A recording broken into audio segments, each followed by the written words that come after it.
¿Cuál era la materia más aburrida durante la escuela para ustedes? Matemáticas. A ver, ¿a quién más matemáticas? Uno, dos, tres. Por eso estamos como estamos, ¿verdad? ¿Cuántos? 4 más 7. 8. No, la mía sí fue también las matemáticas. Yo no entendía por qué debíamos pasar tanto tiempo estudiando algo que no servía para nada, según yo. Algo que era tan fácil resumir con una canción. 2 y 2 son 4, 4 y 2 son 6, 6 y 2 son 8 y 8. A ver que si saben matemáticas. Y yo decía, ¿para qué queremos aprender matemáticas? Y mi maestro de matemáticas me dijo un día, mira, si no aprendes matemáticas, nunca vas a poder estudiar otras cosas. Y me comenzó a dar una lista de las cosas que yo no iba a poder ser o hacer si no aprendía matemáticas. Me dijo que nunca iba a poder ser un físico matemático. Me dijo que nunca iba a poder hacer un ingeniero en sistemas. Me dijo, nunca vas a poder lograr hacer programación de computaciones. Me dijo, nunca vas a poder aprender robótica. Así me dijo el maestro atrevido. Me dijo, si no aprendes matemáticas, me dijo, no vas a poder ser astronauta nunca. Y entonces ese día hubo un cambio radical en mi vida. Decidí que yo nunca quería ser astronauta. De hecho, tomé las matemáticas durante la escuela, las tomé como un requisito que había que pasar para graduarse. O sea, pasaba las matemáticas de, como decimos en México, de panzazo. ¿Cuántos la pasaron ¿saben lo que es eso? ¿Cómo se dice eso en inglés? ¿Ah? No hay traducción, pero o sea, así con lo mínimo pasaba las matemáticas solamente para graduarme. Es decir, que se convirtió las matemáticas en un requisito para poder graduarme de algo. Ahora, si la vida cristiana fuera una escuela, vamos a hacer una analogía ahí. Si la vida cristiana fuera una escuela, ¿cuál sería la materia más aburrida? ¿Cuál sería? Ya, seguro que sí, la oración, yo sé. La oración es como las matemáticas de la vida cristiana. Es que una vez que te dicen que orar es hablar con Dios, uno dice, pues 2 y 2 son 4, 4 y 2 son 6. Brinca la tablita, yo ya la brinqué, bríncala de nuevo, yo ya me cansé. Entonces decimos, si la oración es hablar con Dios, y aquellos que son más espirituales, ¿verdad? Dicen, no, también se trata de escuchar a Dios, y que no necesitas más que, pues, hablar. Entonces como que de repente perdemos el interés por algo tan simple como eso. Pero saben que yo estoy convencido que son las cosas simples de la vida las que representan un mayor obstáculo para nosotros. Yo estoy convencido que son las cosas simples de la vida cristiana las que representan un mayor desafío para nosotros. Pero ¿qué tal si la adoración son las matemáticas de la vida cristiana? Y que uno puede aprender que 2 y 2 son 4 y 4 y 2 son 6. Y que ese conocimiento nos va a servir para ir a la tienda y comprar ciertas cosas. Pero que aparte de eso, la oración es también, como las matemáticas, es un océano de conocimientos que no logramos ni siquiera imaginar que existen hasta que no comenzamos a indagar y a estudiar y a practicar. ¿Alguien de aquí es matemático? ¿Alguien de aquí le gustan las matemáticas? A ver, levante la mano. Hermana, y agarró álgebra. ¿Cómo se llaman las otras? Ni me sé los nombres de las materias. Trigonometría, cálculo. De repente la gente que sabe de matemáticas, ¿qué les estoy hablando a ustedes si dijeron que no les gustan las matemáticas? Pero la gente que sabe de matemáticas de repente tienen estas ecuaciones, estos problemas, y son un mundo completamente diferente, son un océano de posibilidades. ¿Qué tal si la oración no solamente es hablar con Dios, pero es también un océano de posibilidades para aprender el secreto de la comunión y el conocimiento de Dios?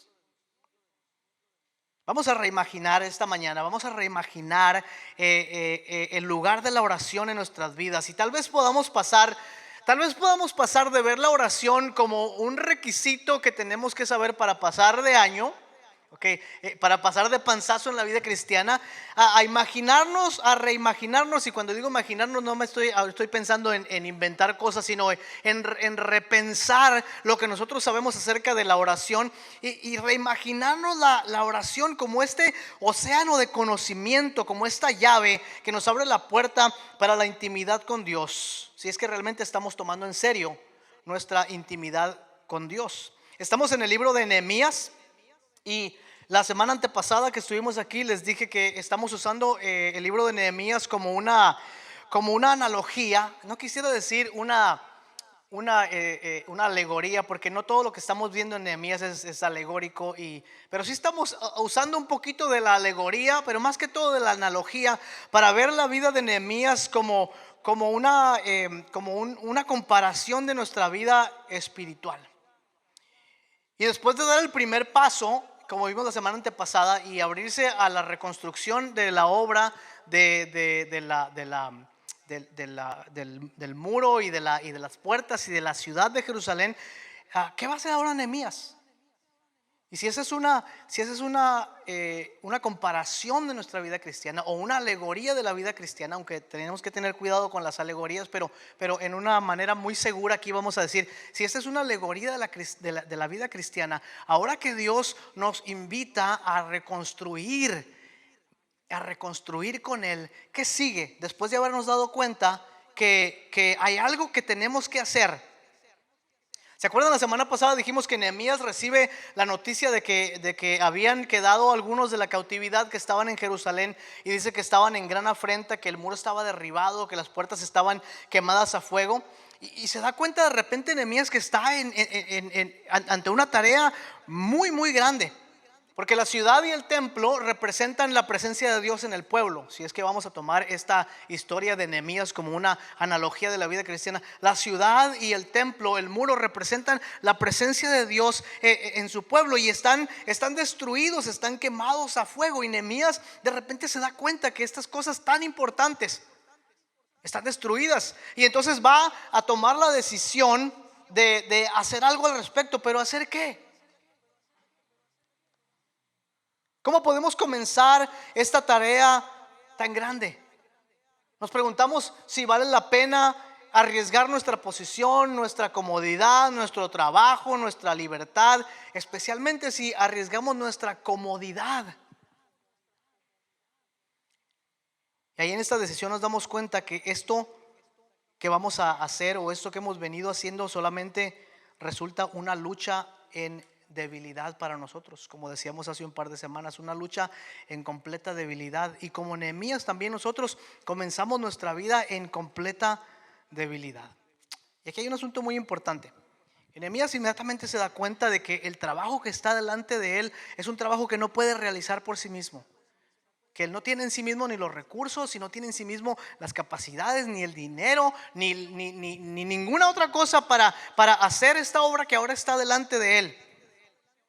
Y tiene que aceptar que es un hombre débil. Vamos a ver eso en el pasaje de hoy. La mayoría de nosotros no estamos dispuestos a aceptar que la vida cristiana es una vida que se vive en debilidad. De hecho, tenemos una versión del Evangelio, especialmente aquí en los Estados Unidos, pero en muchas partes del mundo también, donde el Evangelio es siempre este grito de victoria, y este grito de este éxtasis de júbilo, y esta prosperidad, y esto todo bueno. Y hay parte de eso es el mensaje de la vida cristiana.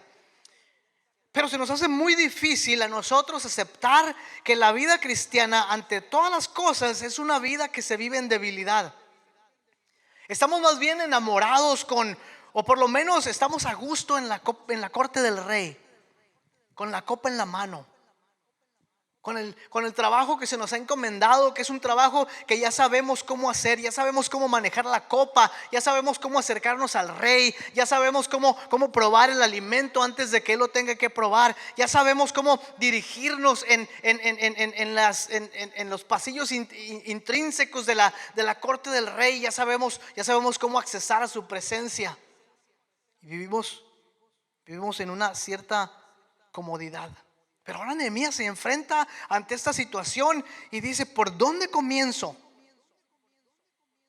¿Por dónde comienzo siquiera a discernir lo que debo hacer? ¿Cuál es mi papel en esta obra de Dios, en esta reconstrucción? Tal vez Dios puede arreglársela sin mí. Tal vez yo pueda seguir aquí en la corte y desde aquí tal vez yo pueda mover algunas cosas, pero sin tener que involucrarme completamente. ¿Y qué tal si no pasa nada con los cautivos de Jerusalén? ¿Y qué tal si no quieren que les restaure las murallas? ¿Y qué tal si yo pierdo todo lo que tengo por seguir adelante esta visión de Dios en mi vida? El mayor detrimento de la vida cristiana es la pasividad. El mayor impedimento de la vida cristiana es la pasividad. Vivir pasivamente en nuestra relación con Dios es una de las cosas más terribles que nos pueden pasar. El versículo 4 del capítulo 1, si lo miran ahí conmigo, dice cuando oí estas palabras, dice versículo 4 capítulo 1, cuando oí estas palabras me senté y lloré e hice duelo por algunos días y ayuné y oré delante del Dios de los cielos. Inmediatamente Nehemías se da cuenta de esta tarea tan grande que tiene delante de él, y lo primero que hace no es ir a buscar al rey, no es ir a buscar en su closet que tiene guardado, no es ir a tratar de formar un plan. Lo primero que Nehemías hace cuando se da cuenta que la tarea es demasiado grande para él, así como tú y yo nos damos cuenta que el camino de la vida espiritual, el camino de seguir a Cristo es demasiado difícil para nosotros, para hacerlo por nuestra propia cuenta, para vivir en nuestras propias fuerzas. Y lo primero que hace, dice, cuando estas palabras me senté y lloré e hice duelo por algunos días. De repente se da cuenta que algo no está bien. De repente se da cuenta que las cosas que él pensaba que estaban en el lugar correcto, ahora no están en el lugar correcto. ¿Qué ha pasado con ellos? ¿Qué ha pasado con los cautivos de Jerusalén? ¿Qué ha pasado con mi propia vida? Y de repente Nehemías tiene esta profunda sensación de responsabilidad. De repente él se da cuenta que él también es responsable de lo que ocurre, no solamente con su propia vida, pero también con la vida del pueblo de Dios. Pero ¿cómo yo puedo seguir así? ¿Cómo ellos pueden seguir así? Y entonces ocurre, Nehemías da el primer paso. Y este primer paso que Nehemías da involucra algo fundamental de la vida cristiana. Escuchen bien esto. No será posible movernos hacia adelante sin antes dar un paso hacia atrás. No podremos enfrentar el mundo de pie si primero no caemos de rodillas. No podremos permanecer firmes sin antes derrumbarnos en oración. No podremos luchar contra el mundo sin haber sido derrotados primero por Jesucristo. No podremos luchar contra el mundo sin haber sido primero derrotados por Jesucristo. ¿Qué voy a hacer? No lo sé. Voy a sentarme y a llorar y a hacer duelo y ayuno y oración delante del Señor de los cielos, y voy a aprender a ser débil en oración. Para dar el primer paso voy a aprender a ser débil. En el versículo 4 vemos inmediatamente que la oración es una señal de dependencia y de debilidad. Nadie viene a orar sintiéndose completamente poderoso. La oración en sí mismo es esta señal de completa dependencia y debilidad, porque usualmente cuando oramos estamos diciendo que hemos llegado al final de nuestras fuerzas. ¿Quién de ustedes ha venido a darle consejo al Señor en oración? ¿Quién de ustedes puede atreverse a decirle a Dios lo que tiene que hacer con nuestras vidas? ¿Quién puede venir ante Dios y decirle: en este momento, Señor, no ocupo que me des nada porque yo solo puedo vivir mi vida, tal vez más adelante te podré buscar para alguna petición? No. En oración comprendemos que no tenemos en nosotros mismos los recursos para seguir adelante. Y miren, mientras más pronto desarrollamos esta conciencia, mientras más pronto nos damos cuenta de que no tenemos en nosotros mismos los recursos para seguir, y desarrollamos el hábito de humillarnos en oración delante de Dios, mientras más pronto suceda, más encaminados estaremos para enfrentar la vida. La fe es debilidad. La fe es debilidad. Versículo 5. Nos damos cuenta también que, y Nehemías se da cuenta que la oración abre la puerta al conocimiento de Dios. Dice el versículo 5, y dije, te ruego, oh Jehová, Dios de los cielos, fuerte, grande y temible, que guarde el pacto y la misericordia a los que le aman y guardan sus mandamientos. Lea estas palabras otra vez. Dije, te ruego, oh Jehová, Dios de los cielos, fuerte, grande, temible, que guarde el pacto y la misericordia a los que aman y guardan tus mandamientos.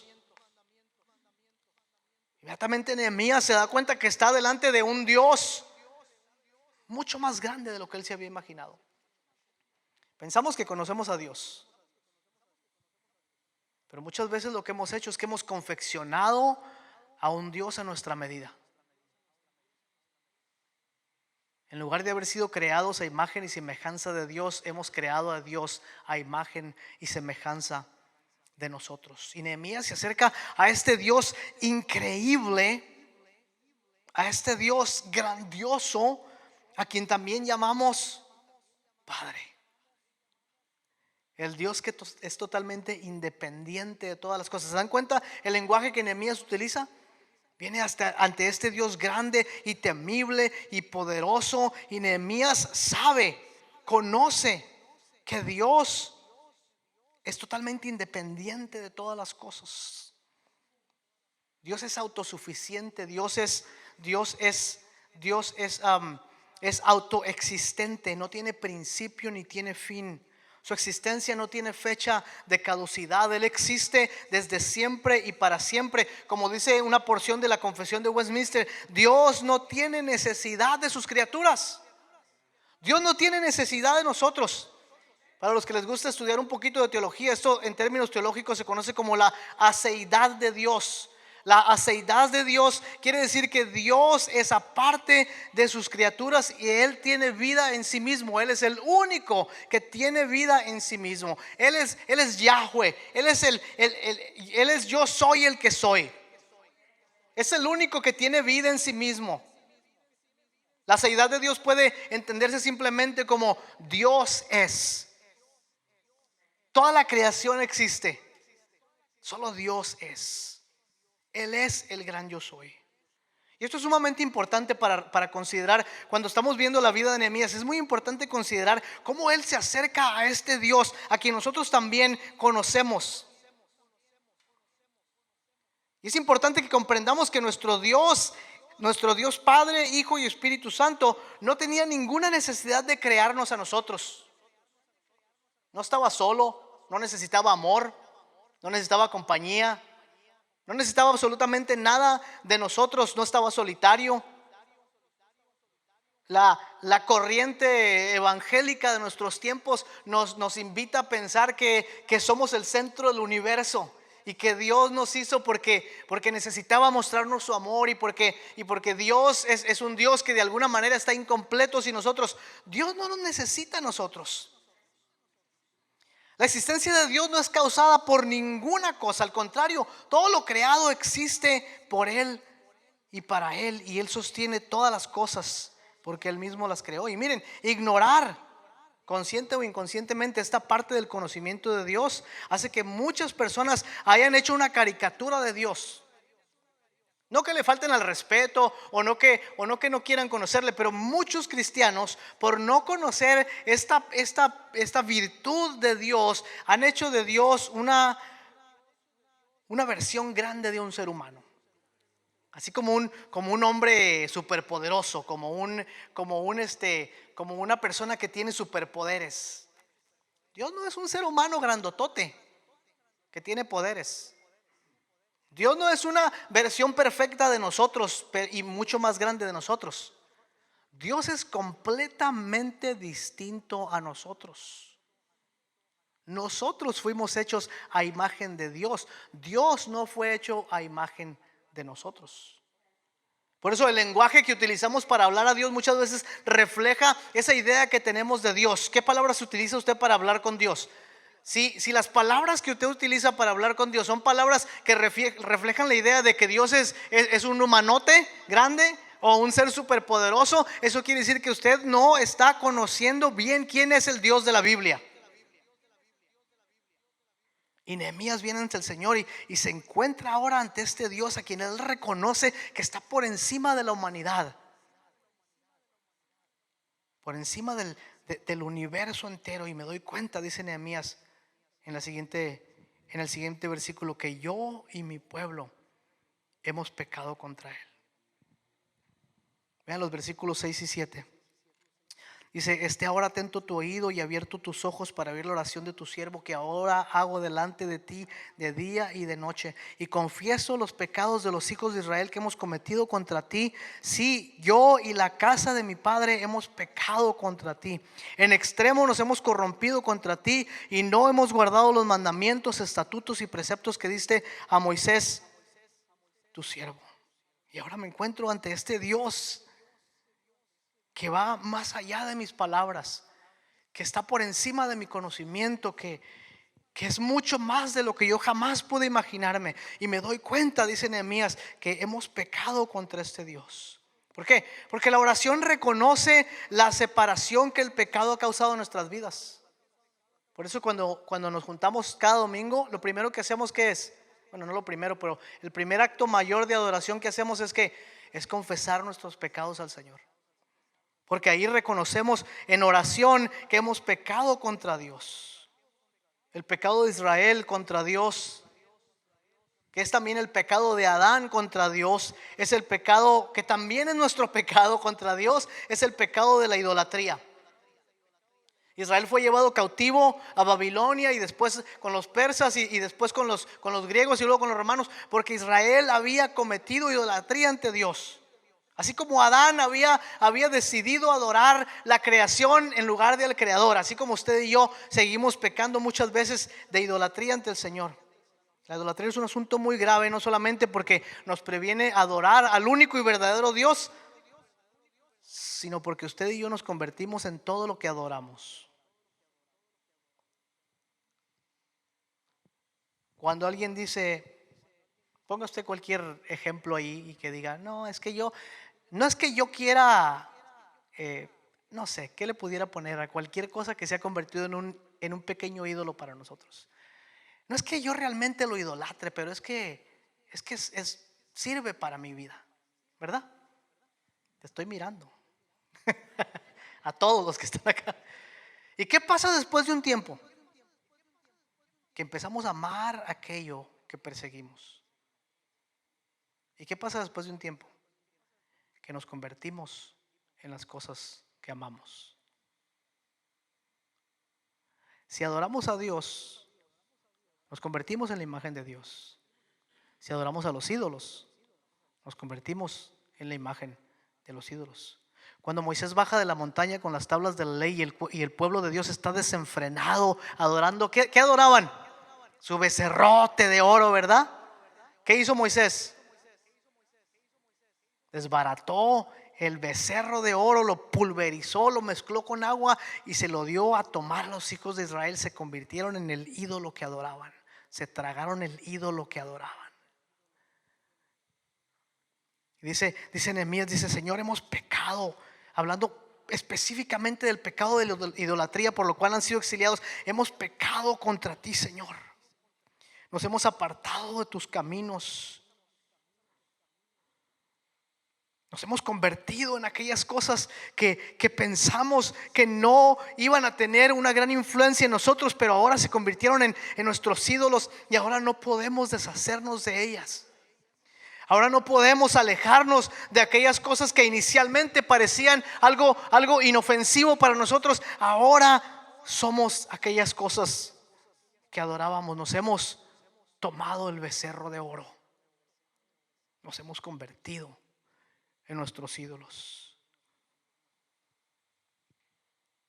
Pero miren algo tan hermoso. Así como el pueblo de Israel se tomó en el agua el ídolo al que adoraban, el pueblo de Dios se toma al rey al que adoran. En el símbolo de la copa y de la carne volvemos a probar con nuestros sentidos la bondad de Dios y nos comemos, no literalmente, no creemos en la transubstanciación, pero nos comemos aquello que adoramos y nos cambia, nos transforma. Y ya no podemos detenernos.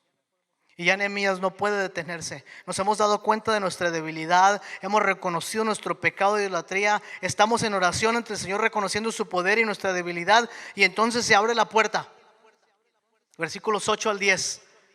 Acuérdate, Señor. Cada vez que la Biblia dice a Dios, o que Dios dice que se acordó, el Señor está desnudando su brazo para salvar. Dice: me acordé de la cautividad de mi pueblo en Egipto y desnudé mi brazo para salvarlos.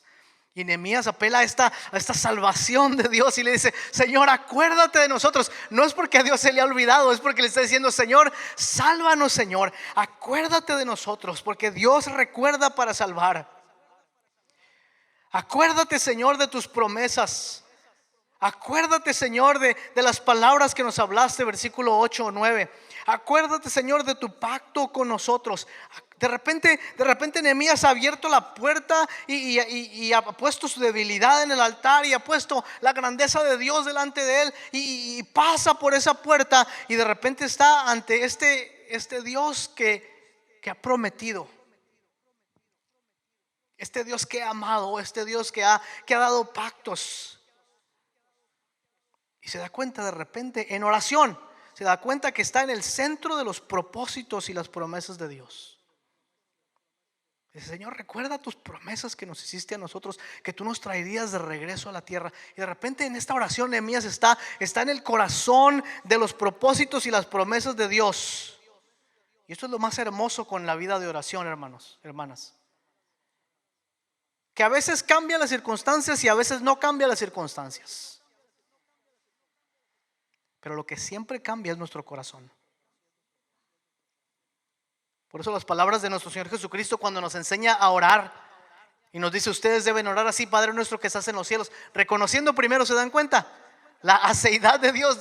Dios está en los cielos, Él es todopoderoso, y también le llamamos Padre, es decir, que está cerca de nosotros. Y después dice: venga tu reino, como nos enseñaba Sofía hace un rato, ¿verdad? Venga tu reino, hágase tu voluntad como en el cielo, así también en la tierra. La oración va a cambiar nuestro corazón. Notemos las siguientes palabras del pasaje, ahí donde estamos en el versículo 9. Dice: pero si os volvierais a mí y guardaréis mis mandamientos y los pusierais por obra, aunque vuestra dispersión, esas son las palabras que Nehemías dice recordando al Señor, aunque vuestra dispersión fuese hasta el extremo de los cielos, de ahí os recogeré y os traeré al lugar que escogí para hacer habitar allí mi nombre. Ellos pues son tus siervos y tu pueblo, los cuales redimiste con tu gran poder y con tu mano poderosa. El corazón de Nehemías ha cambiado. Señor, no sé por dónde empezar, Señor. No sé ni siquiera si debo dejar mi comodidad, Señor. No sé cómo iniciar este trabajo, Señor. No sé cómo caminar mi vida espiritual, Señor. No tengo ganas de buscarte, Señor. Me he alejado de ti por meses, Señor. He estado muy flojo con mi vida espiritual, pero ahora he cruzado la puerta, he cruzado el umbral, y ahora estoy delante en los propósitos del Señor. Y nos damos cuenta de repente, con Nehemías y con nosotros, que él habla acerca de este exilio, de esta separación. La figura bíblica del exilio es la figura de la separación de Dios. Adán fue exiliado del huerto, y Eva fueron exiliados del huerto. Israel fue exiliado a Egipto. Eventualmente fueron exiliados a Babilonia. El exilio es la separación de la presencia de Dios. Así es que Adán fue exiliado, Israel fue exiliado para perdición, pero el Hijo de Dios, Jesucristo, fue exiliado para nuestra salvación. Él fue llevado fuera de la ciudad en un exilio en el que Él llevaba nuestros pecados y nuestras iniquidades y nuestra maldad, y en la cruz expió nuestros pecados a fin de que pudiéramos estar otra vez en la presencia de Dios. Ahora, por el Espíritu, nosotros somos participantes de la presencia continua y constante de Dios en nuestras vidas. El jardín, templo de Adán, y la nube y el fuego en el desierto, y el tabernáculo y el templo mismo, todo apuntaba a que Dios deseaba morar entre la humanidad. Y esta presencia está aquí ahora con nosotros por el evangelio. Porque lo que fue un exilio de muerte para Israel fue el exilio de vida en Jesucristo, porque Él llevó nuestras enfermedades y Él sufrió nuestros dolores. Dice Isaías, el castigo de nuestra paz fue sobre Él, y por su llaga hemos sido sanados. Y Nehemías termina, y aquí termino yo también. Nehemías termina como comenzó. Versículo 11. Dice: te ruego, oh Jehová, esté ahora atento tu oído a la oración de tu siervo y a la oración de tus siervos, quienes desean reverenciar tu nombre. Concede ahora buen éxito a tus siervos y dale gracia delante de aquel varón, porque yo servía de copero al rey. Nehemías termina como comenzó, termina rogándole a Dios por su favor, pero ahora está convencido de que Dios está con él. Y lo que tú comenzaste el día que tú dijiste sí a Jesucristo, lo que tú comenzaste el día que tú levantaste la mano, o como quiera que te entregaste al Señor, y el día que tú dijiste: yo voy a ser un discípulo de Jesús, yo voy a ser una mujer que sirve al Señor, y lo que por tanto tiempo ha permanecido pasivo, ahora has cruzado el umbral y te has dado cuenta que el Señor ha estado esperándote todo el tiempo. Porque la oración es el camino a la gracia de Dios. Dice: te ruego, Señor, que nos des gracia ahora que comenzamos. Y aquí nos encontramos otra vez reconociendo nuestras vidas, o tal vez todavía no. Lo que sí podemos decir es que dar el primer paso y abrir la puerta será el desafío más grande de nuestras vidas. Hemos pasado mucho tiempo en la corte del rey. Hemos pasado mucho tiempo sirviendo la copa del rey. Hemos escuchado lo que el rey desea. Y lo más difícil será abrir la puerta y atravesar el umbral para reconocer que Dios nos está llamando a algo mucho más grande que nosotros mismos, que somos actores en el gran teatro de Dios, que es esta creación donde Él es el protagonista principal y el director y el principio y el fin de la obra. Y le pregunto esta mañana, y nos preguntamos esta mañana: ¿deseamos crecer en el conocimiento de Dios? ¿Deseamos desarrollar una vida de mayor intimidad con el Espíritu Santo?